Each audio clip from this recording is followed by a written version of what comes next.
What's going on, everybody? There he is. EY in the house. Toronto Maple Leafs big W last night, down 4-1 in the third. Looking like the series is all going to be knotted up at 2 games apiece. Big come from behind victory, and Kerfoot, of all people, getting it done in overtime last night was phenomenal. Again, in the NHL playoffs, we had that big comeback from Toronto last night in Tampa Bay. And we did have a big Kraken win last night. Jordan Eberle getting it done, the most experienced Kraken on the squad. He finds a way to score a goal in overtime in that series. All knotted up at 2 games apiece as it heads back to Mile High. And Cale Makar is scheduled for a hearing today. So dude is going to get at least a game. It's a game. Yeah, it's a game. It's a dirty play. It's a pretty dirty play. I mean, puck was very, very gone. Yeah, I didn't even really see it. It got caught up in the net. There was a late whistle, and he took out McCann, and McCann left that game and did not return. I didn't see him again. So we'll see the status of Jared McCann moving forward. But Colorado, all of a sudden, just like how quickly things can change. Momentum shifts in series for sure. But, you know, Cale Makar, last year's Conn Smythe winner, potentially gone for – most likely, definitely gone for game 5, I would say, at least. That'll be one game, right? Yeah. Adam Sheminsky in the chat. Hello to everybody out there. He's saying, like, he's not a dirty player. And he's not. I mean, he's not a dirty player at all. But that's a boneheaded. I mean, he's looking right. Like, he knows the puck is gone. Like, it's just not a play that you can do. Can't do it. No, it's not. And you know what? Like, in the playoffs, just things always ramp up, right? Like in these, as deep as the series goes, and especially, you know, when in Toronto's case playing Tampa Bay again, like all these rivalries build up, and you know there's cheap shots across the board, but it's certainly a cheap shot that may cost Colorado because, as I mentioned, Valeri Nichushkin is nowhere to be found right now, and the depth of the squad is just kind of. I have some questions, right? That we talked about them not really replacing Nazem Kadri, and JT Compher's had some moments in this series, but they need somebody else to step up other than Nathan McKinnon, who had 0 shots last night, by the way, and Mikko Rantanen to step up and score.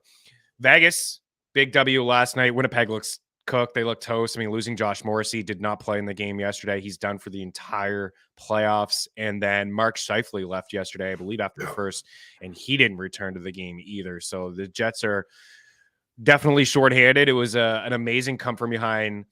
Well, they didn't win, but they came from behind in game 3 when they were down 4-1 as well. Yep. And the building was rocking in Winnipeg. The whiteout was in full effect, but Vegas found a way to win that game, and they're up 3-1. And then the Devils and the Rangers, you know, listen, I think I pumped up that series too much, that it's kind of let me down just a little bit. It's been good hockey. It's just like not a lot is happening. We talk about the Devils being a strong 5-5 team and the Rangers not being a strong 5-5 team, and it's shown, right? Like heading into yesterday, Patrick Kane and Vladimir Tarasenko led the Rangers in 5-on-5 shots with 7 through 3 games.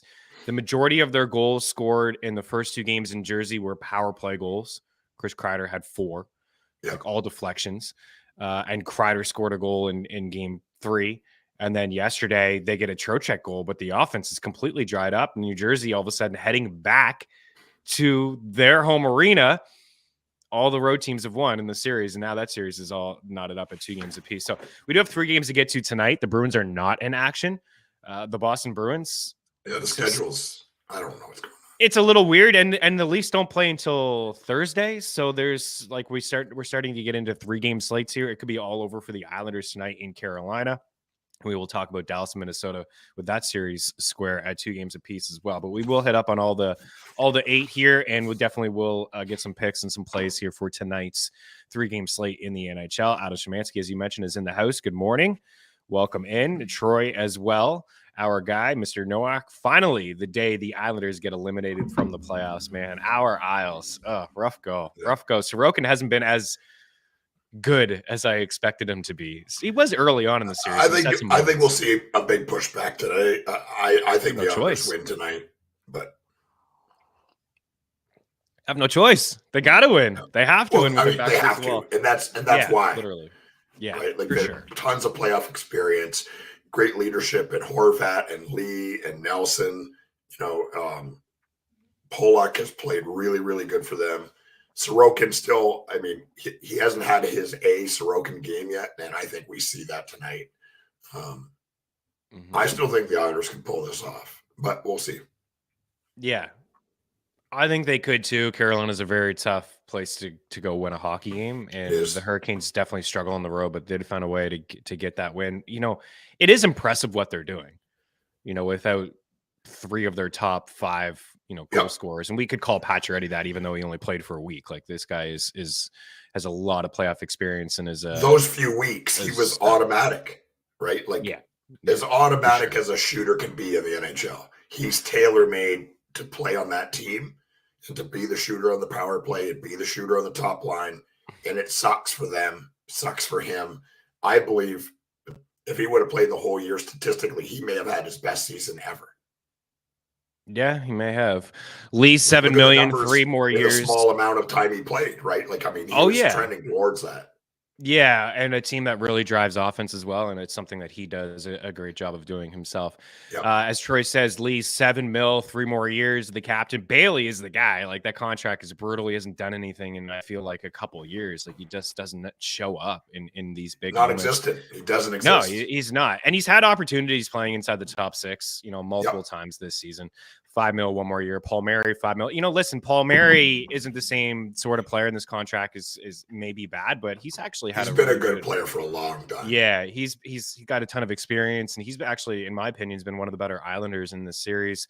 Pollock, $6.1 million, 7 more years. Pellick, 5.76, 6 more years. 35% of the Islanders' cap space rebuild coming as well. And then just the massive contract of Bo and Barzell. That's 56% of the Islanders' cap space wasted on players that don't perform.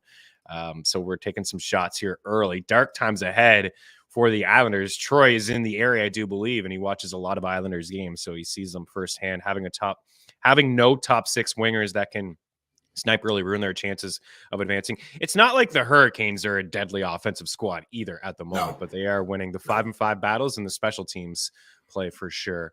Adam in the house as well. We just mentioned, better than being a fan of a team with absolutely nothing good in the organization like the Flyers.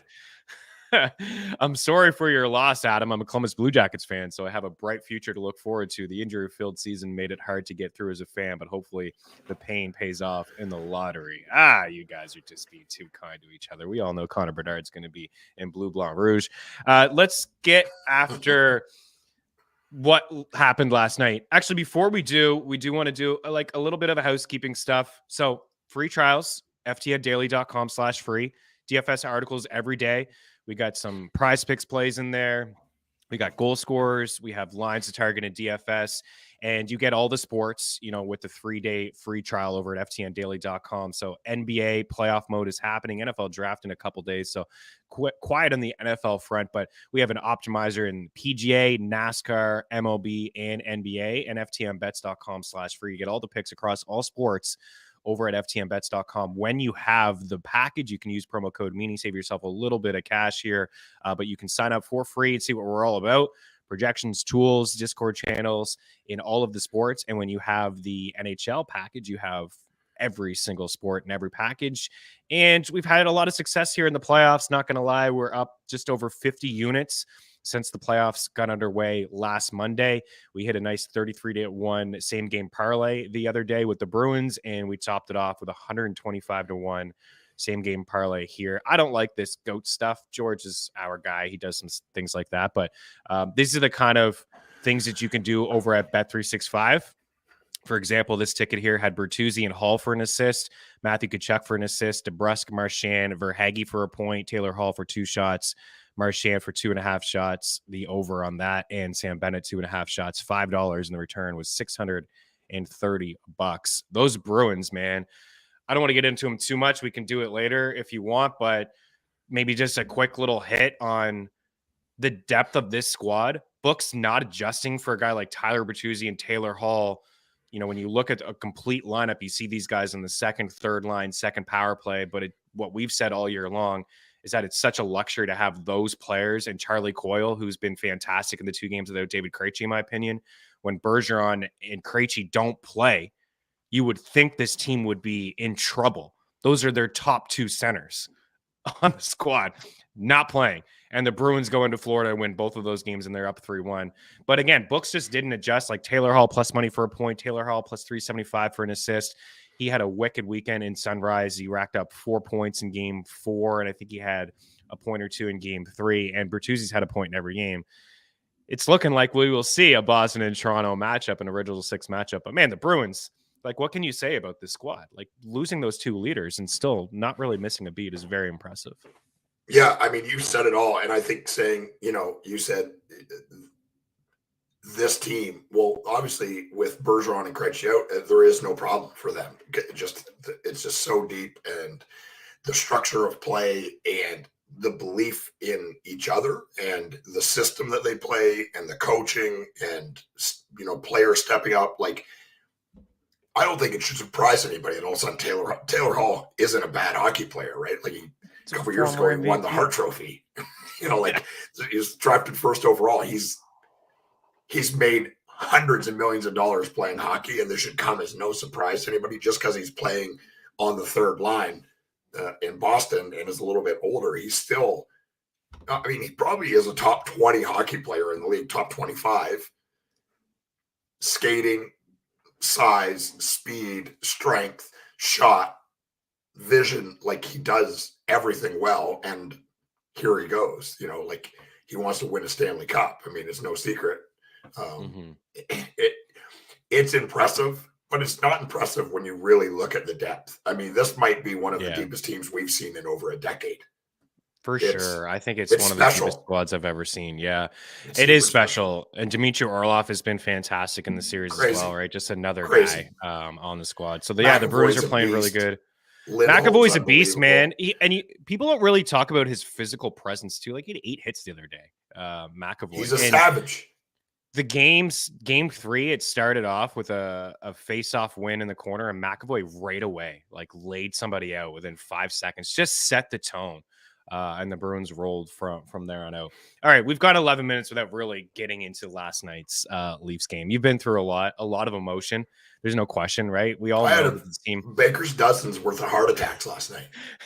This team, I don't know. You guys are playing with house money, in my opinion. Like, this team hasn't won a playoff series since 2003. It's been a long time. They've been bounced in the first round 6 straight seasons, like some heartache losses too. Up 3-1 against. But they should have won. Up 3-2 against the Lightning. Like, those are series they should have won. Up 3-1 against the Habs. Up 3-2 against the Lightning. Tough losses, and then a tough start to the playoffs. They get crushed on home ice, and everybody is complete panic mode. This is over. Here we go again. Let's all change our brackets. We all had Leafs in 6, Leafs in 7. Let's all change it. I don't think we did that. I didn't change either. I still think I have Leafs in 6, maybe 7. I still stuck to my guns with the Leafs. One of our favorite plays on the show was Leafs series spread for two games. So they have 2 games to get this done, game 5 and game 6 to kind of get that. But like I said, you've been through some heartache, but the difference, I think, between when we previewed the Leafs team, in my opinion, definitely was some of the depth. And we've seen that with Ryan O'Reilly in the playoff experience. He's been great. But the gap was closed in goal. Samsonov may not be, his numbers may not be fantastic. Both him and Vasilevsky. Both him and Vasilevsky are like 18 and 19 in 5-5 save percentage in the series. But Samsonov has had some really nice moments, in particular game 3, definitely closed the gap. But I feel like the biggest difference between what we're seeing with Toronto this year and in years past is those games like that they should have won, they lost. They found ways to lose them. And now in game 3, I didn't think they had any business being in that game. They came back and they won in overtime. And then last night being down 4-1 in the third period, most times you just write them up. It's all over. Like they packed it in. They got the split in Tampa. They're going to head back home and Tampa's going to have the momentum. And the Leafs found a way to come back and win another one in overtime. So that's 2 games in this series on the road and in overtime that they found a way to win a hockey game. That's the difference, man. They are finding the ways to win when they usually find a way to lose a game. impressive. Yeah, it does feel a little bit like you're in Bizarro World, right? Like on paper, this is a better team. I think if you think, you're a seasoned hockey fan and a person that watches this, like me and you do, and like most of the people in the chat here, you think like, yes, Toronto should win, but it wouldn't surprise anybody if Tampa Bay beats them, right? Tampa Bay is still an unbelievable team and the massive amount of experience. The last two games, Tampa Bay played almost two near perfect games. I mean, I watched every minute of both games, and the reality is Toronto had no business winning either. They were outplayed. I mean, it looked like a B League versus a rookie league team in the first period last night. They couldn't do anything. Like, they couldn't sustain any amount of pressure. They're chasing them around at their end. They chip the puck out, they change, and then here comes Tampa again. No lanes are open, no skating room open, can't retrieve pucks, can't do anything right. Literally can't do anything right. And I think that's more Tampa than it is Toronto. Toronto still, they're a great team, but it's way of playing where it's just there's two guys on you, the pressure, the forechecking, the ease at which they move the puck from defense to offense it's a work of art, right? It really is. In the first and second period, then Toronto buckles down. They get a couple nice plays. They get a little bit of sustained pressure at the end of the second, and they come out in the third, and they run the whole third period. They run the whole third period. Like, it seemed like it was a different game. And then in overtime, I mean, Tampa looked broken. They looked broken in overtime. Like, I'm nervous because I'm a Leafs fan and I've been abused since 1993, right? Like, I'll never forget. I told you I'll fist fight Wayne Gretzky if I ever see him in real life because it's his fault. And I'm friends with Doug Gilmour and I got to stick up for him because that's what good teammates do. I'm wearing my jersey. It's got no sleeves because it's hot. But anyways, overtime, I knew they were going to win. I just knew it. A huge takeaway for me in this game, I'm not betting on him to score, but I am blown away by Matthew Knies as a player. Mm-hmm. I mean, he's a child. And he hasn't played a single game in the NHL. It reminds me of Makar, right? Like, obviously Makar, I mean, he's generational. He's one of, if not the best defenseman in the league right now. But Matthew Knies has been noticeable. Took in a couple penalties, but he's been unbelievable on both sides of the puck. What a great acquisition going into the playoffs for them. Yeah, for sure. They can't take him out of the lineup. They can't. Well, no, I know. Well, it's something that we talked about when Bunting got suspended, that it was probably a blessing in disguise, really, for the Leafs. Obviously, we're still wishing Eric Chernak well, and it's a big loss for Tampa's. I mean, they're really missing what he does. It's a dirty, terrible play.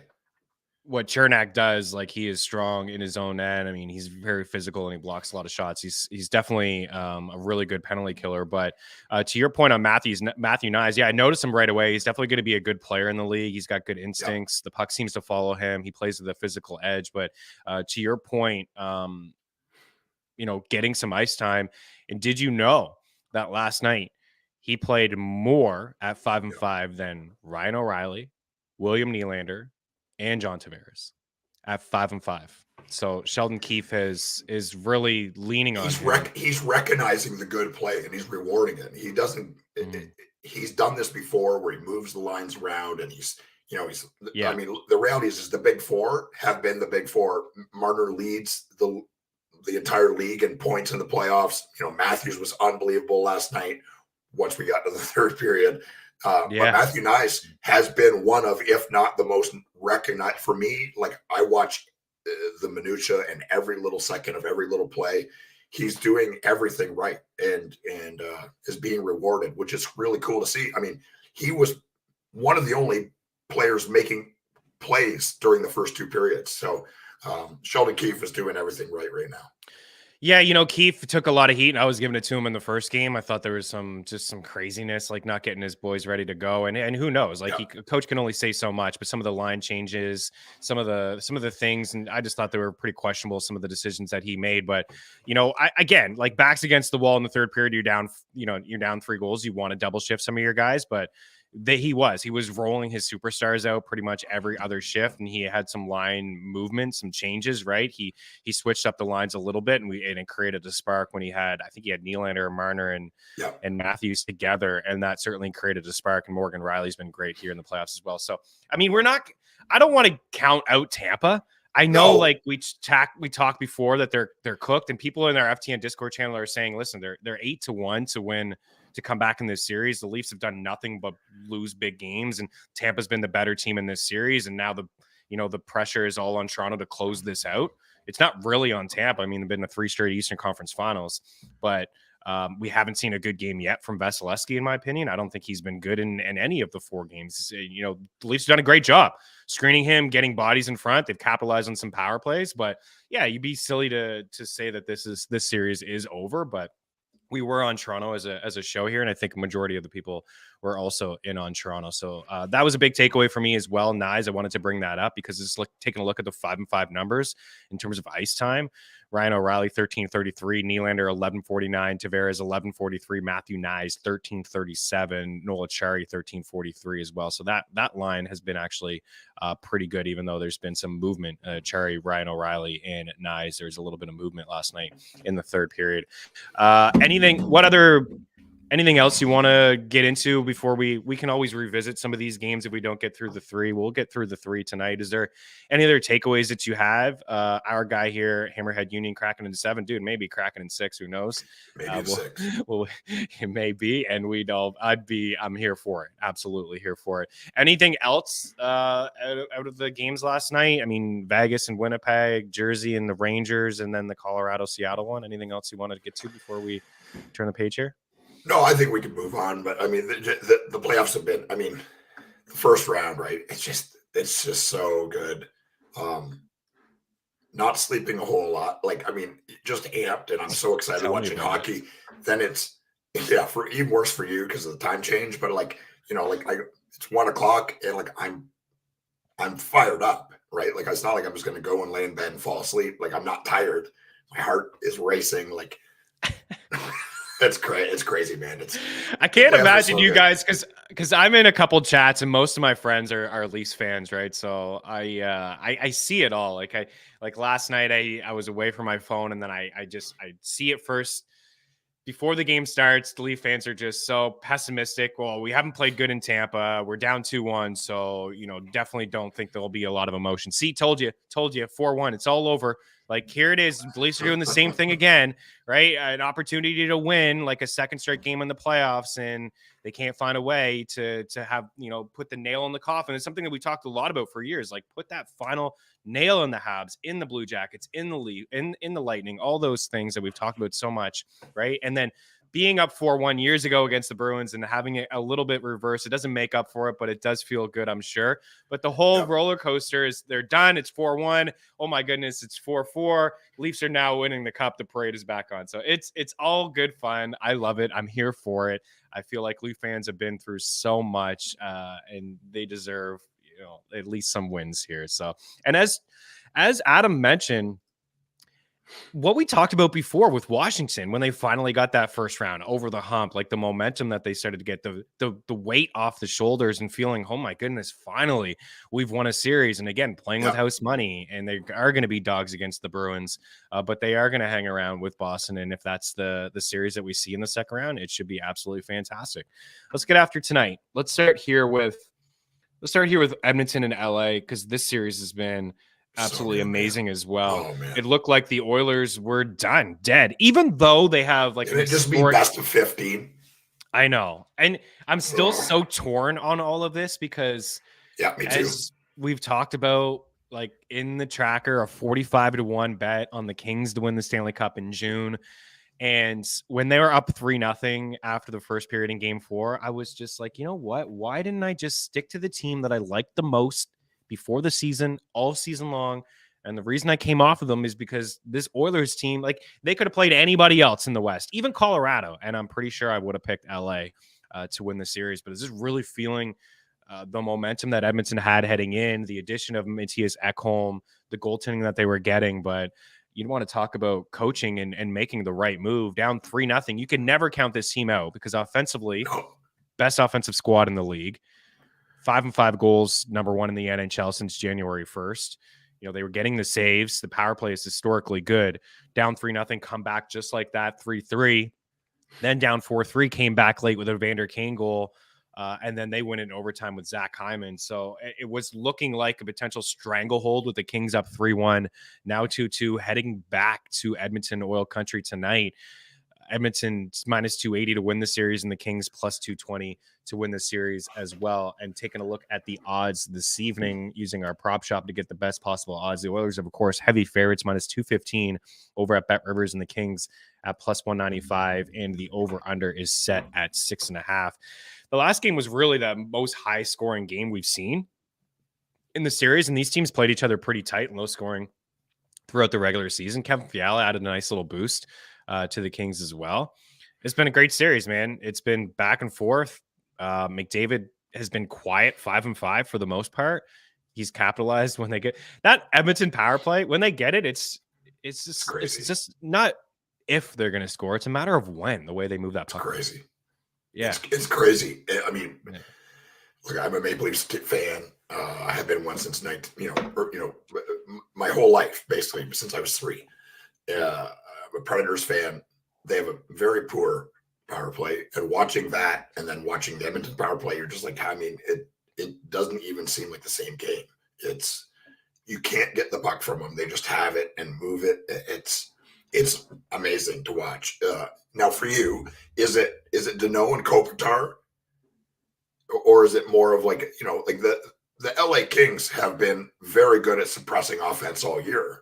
We talked about it a ton halfway through, just saying, man, if they could get goaltending, this is when Jonathan Quick and Cal Peterson were still there. We're saying like the goaltending is just letting them down. Like statistically, we're looking at analytics saying 5-on-5 that they're one of the best team at suppressing shots, suppressing high danger shots, having shots coming from the outside, and they just can't get saves. And then here comes the Phoenix from the ashes and saves their whole season. And I mean, it's just been a wild ride. Phoenix Copley isn't even the goaltender now. Now it's Korpisalo. And he's, I think it was Anna Dua from the NHL Network shared a thing. He's been an absolute beast in the playoffs last year and this year. So, everything's kind of happening right for LA. Edmonton is still my pick to win the Stanley Cup. I think they will win this series. But man, it's been unreal. I've been on LA all year. I bet on them to win the cup and play for the cup at the start of the year. So what I'm saying is I win no matter what. Hockey wins no matter what. I think, the most recent thing, our bracket that we had, I mean, we had a really good turnout for that, which is really cool to see. I'm backing Edmonton. I think Edmonton wins the Stanley Cup this year. But man, there's no losers here. The hockey's been unreal. It has been unreal. And I said, and with no disrespect to potentially Vegas in the next round or Colorado, Dallas, although my bracket does have Dallas and Edmonton in the Western Conference Finals, I thought that this would be, and it does get tougher the deeper that you go, of course. But I thought this would be the toughest test for the Edmonton Oilers. I thought if there's a team that can slow down Edmonton, it's LA. It's Danault and it's Kopitar and what they do defensively for sure. But it's the style that the Kings play. The Kings, if you haven't watched the Kings play this, they play this like 1-3-1. It's not even like a 1. Like they just clog up their blue to their guys red. Standing across the red line. They literally just do that. I mean, even when the game is tied, it's not like when they get a lead, they go into this defensive shell. That's how they play. And that's how they played all year long. And I think it's because they know, like last year, they lost in 7 of the Oilers. Like, how do you slow these two guys down? And those two guys are Leon Draisaitl and Connor McDavid. And I think they've done a decent job on McDavid. Draisaitl's been on the ice for all 14 goals for the Edmonton Oilers. Like, that's impressive in its own right as well. Pretty impressive stuff. Let's just, like, what I want to tell you guys about McDavid. I mean, 5-5. He played 25 minutes in the last game, which was more than anybody. Evan Bouchard's been really nice too, shooting the puck from the point. And McDavid finishes with 3 shot attempts and 2 shots at 5-5. All strengths.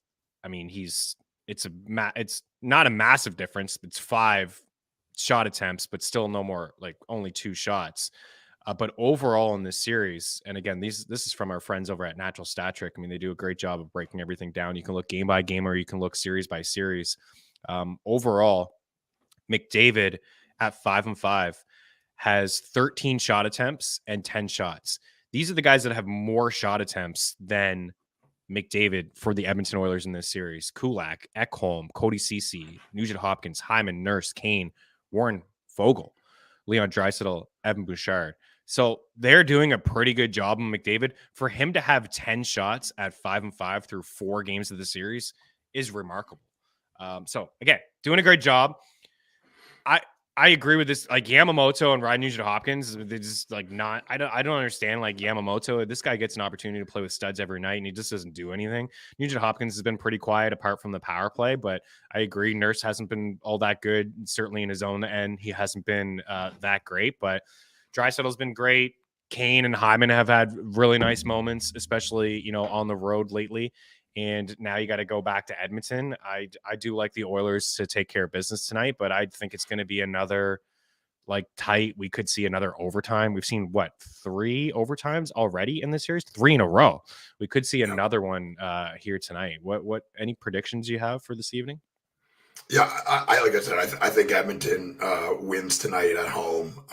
I think McDavid is going to show up in a big way. I feel like the player that he is, not being on the score sheet like he has been all year, is probably frustrating. And I think there's lots of players that are going to get frustrated and regress, but I don't think he's one of them. I think you're going to see the best effort from Connor McDavid tonight. I think he's going to be all over it. That's my lock of the day for him to score. And, but man, the hockey has just been so good, man. It's been so good.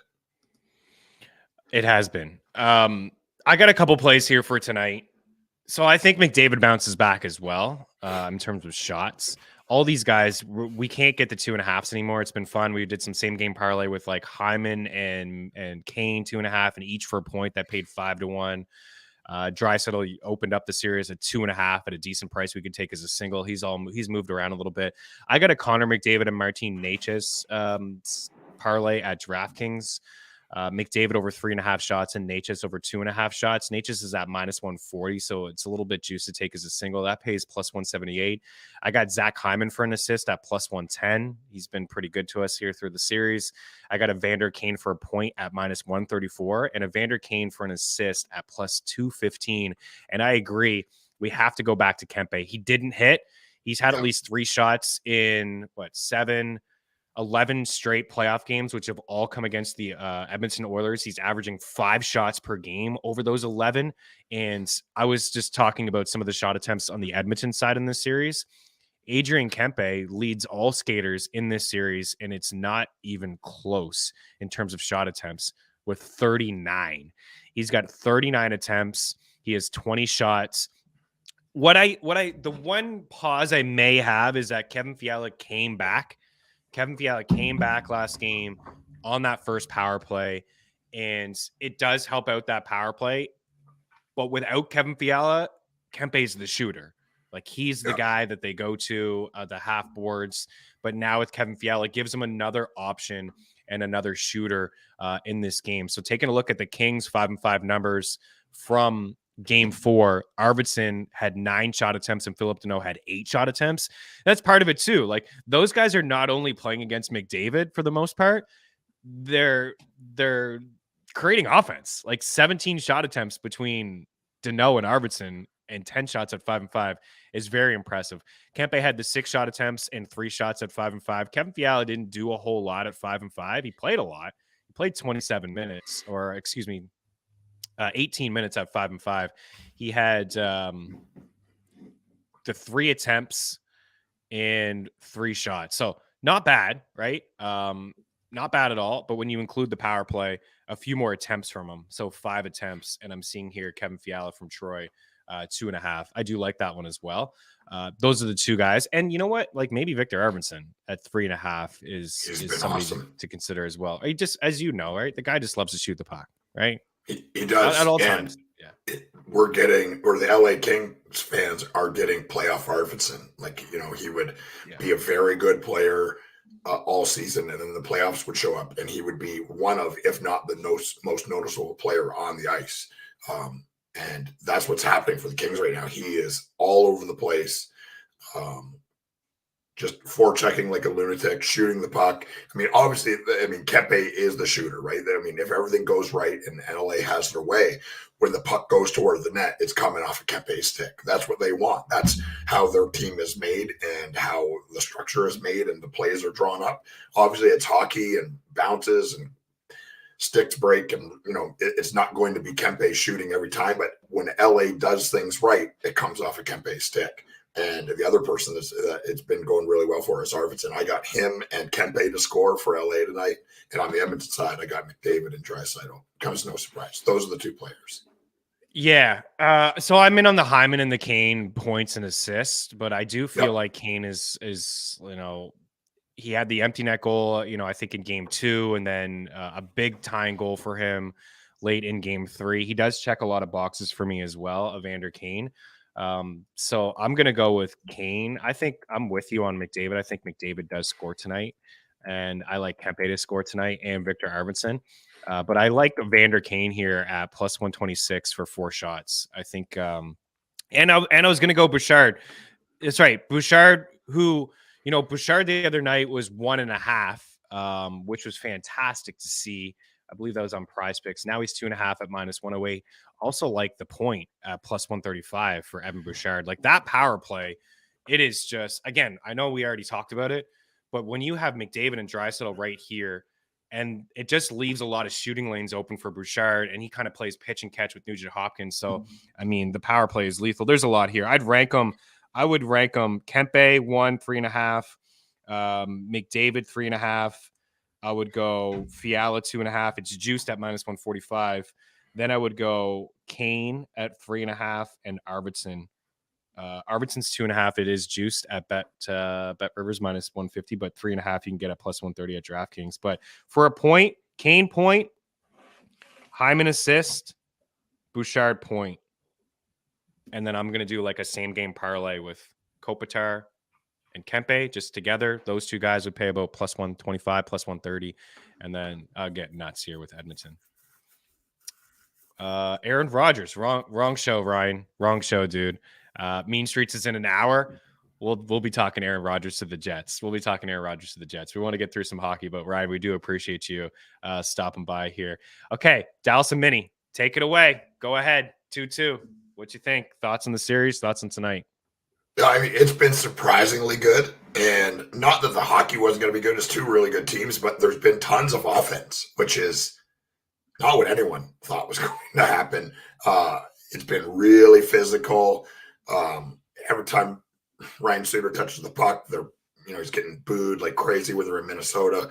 It's been great. Kaprizov is the man, obviously. He drives play on that side. Boldy has looked good, but hasn't had a lot of stats to back that play up. Robertson been kind of quiet, but I think he's played really well, and he's had some assists and stuff, but he's the shooter for them and the goal scorer, obviously. I believe he gets one to go tonight. And Jamie Benn has played. He may be Dallas's best player right now, overall. He's been really, really good. So I've got Kaprizov and Boldy on the Minnesota side to score, and Dallas, I got Robertson and Ben. I will watch every minute of this game. It's been so good. It has been really good. It has been really, really good. Tyler Seguin. Let's ride this out with Tyler Seguin. I got him in the tracker. I thought it was saw minus 122 over at FanDuel for a point, and then the Sharp crew over at FTN, the Discord, saw minus 113 for a point.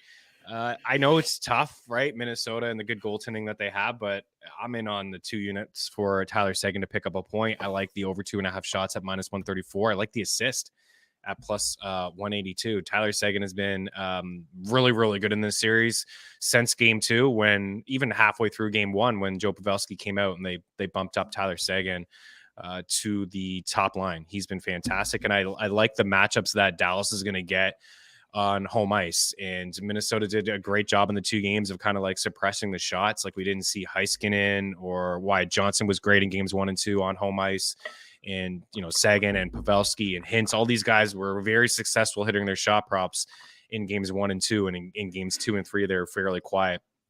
But I do want to give a little bit of love to Sagan. So in the last game, Tyler Sagan actually was Dananov, Jamie Benn, and Wyatt Johnson, who each had 4 attempts at 5-5. That is the line. That is the second line. It's a sneaky DFS line.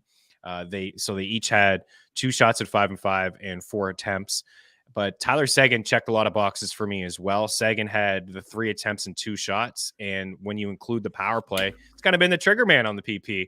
We all know that Rupe Hintz and Jason Robertson are really the go-to guys in the power play. But Sagan, when you include all strengths, 6 shots and 7 attempts, the 6 shots led the team. Nobody else had more than 2. And the 7 attempts were all scoring chances. And that led Dallas as well. And he had the 3 high danger chances, and nobody else had 3. Hintz had 2. So I'm in on Sagan. I think he's been very, very impressive. I would go with, as I mentioned, Sagan points, little sprinkle on the assist, Sagan shots. I think we'll see Hintz as well get his shots. And Miro Heiskanen has just been an absolute monster in terms of logging ice time and getting shot attempts. And I would go with Boldy on the other side. I do like Matt Boldy as well. Dallas wins? I think so. Yeah. Yeah. I'm betting that tonight. Yeah. Okay. It's been a pretty tight series. It certainly was in Minnesota.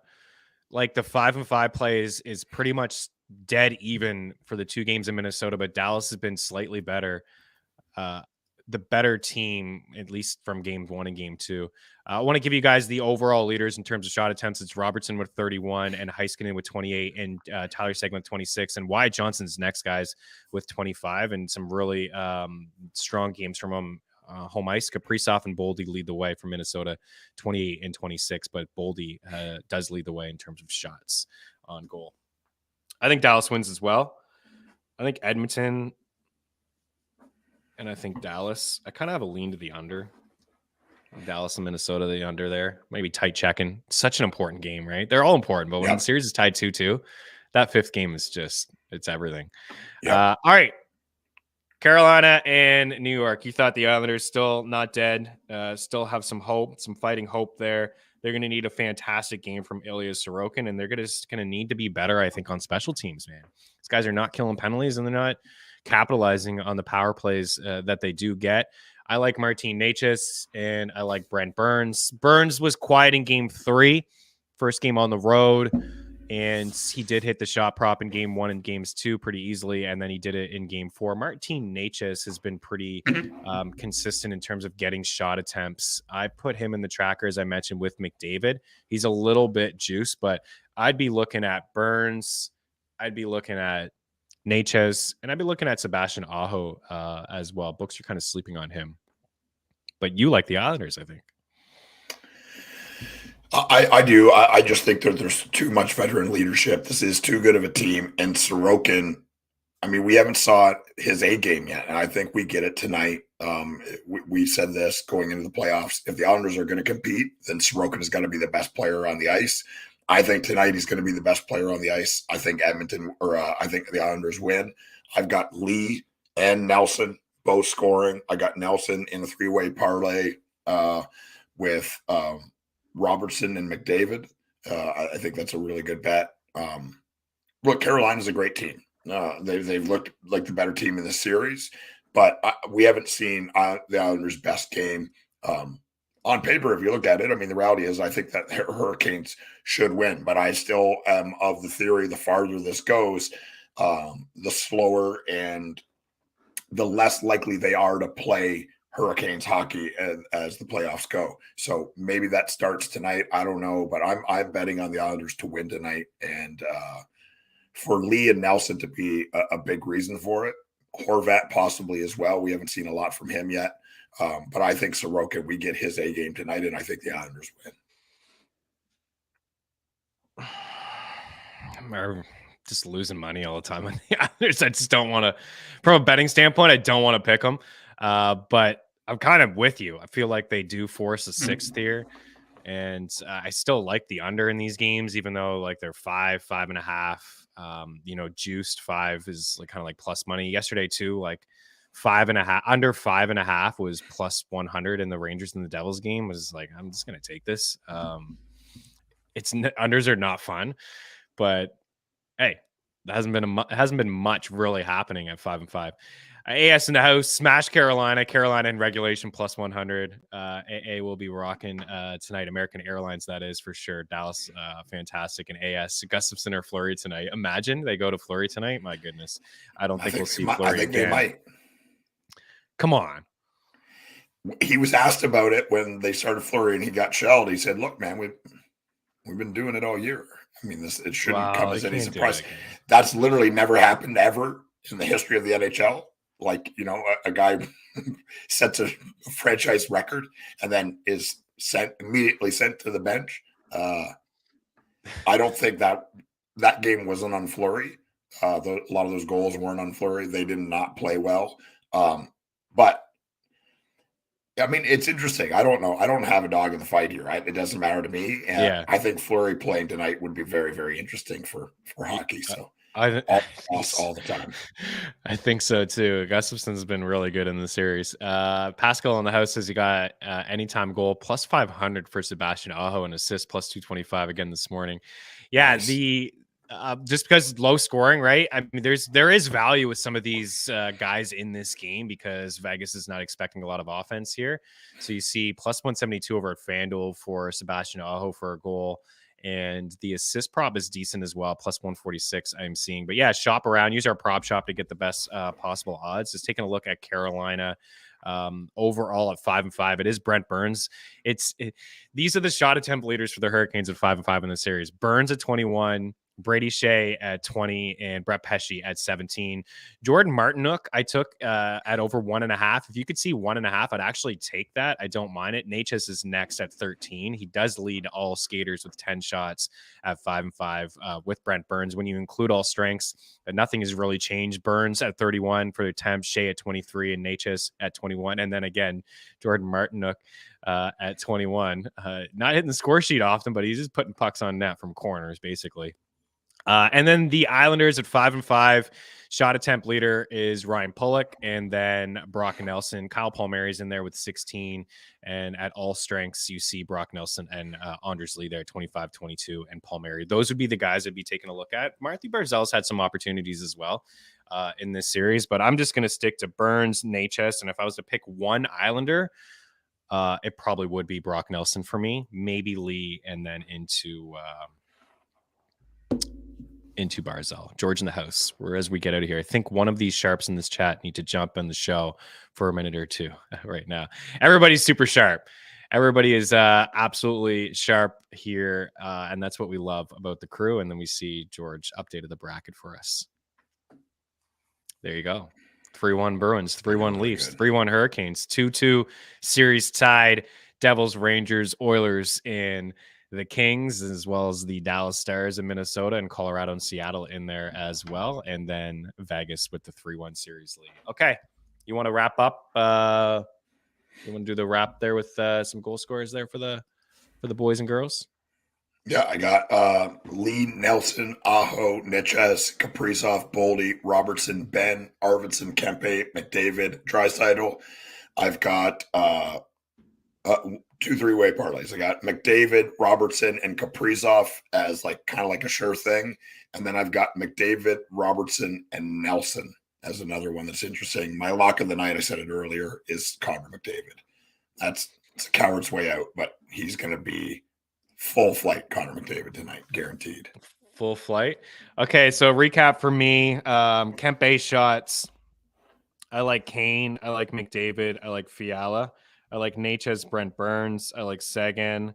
And I do like Hintz and Miro Heiskanen. And I like Matt Boldy. Point props, I think there's pretty good value on Evander Kane. Hyman assist, a Kane assist. Yeah, that's pretty much it. I mean, you can do a Kane and you can do a Tyler Seguin over at DraftKings just for these guys to get a point. That's plus 213. And I'm going to have a whole lot more in the bet tracker, but I'm really riding Seguin, Burns, Kempe, and then Kane point and assist with a Hyman assist. Natchez and McDavid shots in there as well. So I'm going to do a same game parlay. I'll have that in the bet tracker over at FTN bets.com. I share it on Mean Streets as well. But I am going to ride that top line in Dallas. So you can do a Seguin, like just to give you an example, you can do a Seguin, Robertson, and Hintz, all these guys just to pick up a point. That one will pay $250. And then you can add maybe a shot prop or two in there as well. But don't forget about Dananov. He's been really sneaky. Plus money for a point. He's been pretty good. Plus 120 for him to pick up a point tonight. Good luck, guys, with all your plays, everything. I like Dallas in the under, Edmonton in the over. I'm going to go with the under in Carolina and the Hurricanes and hope that we see one more game in that series. But from myself, Chris Meaney, and Eric Young, we do appreciate you guys hanging out. Check out all the picks over at ftnbets.com, and you can do so by visiting ftnbets.com/free for that free 3-day trial. Good luck on the ice. Enjoy the hockey. We'll be back on Thursday. Cheers.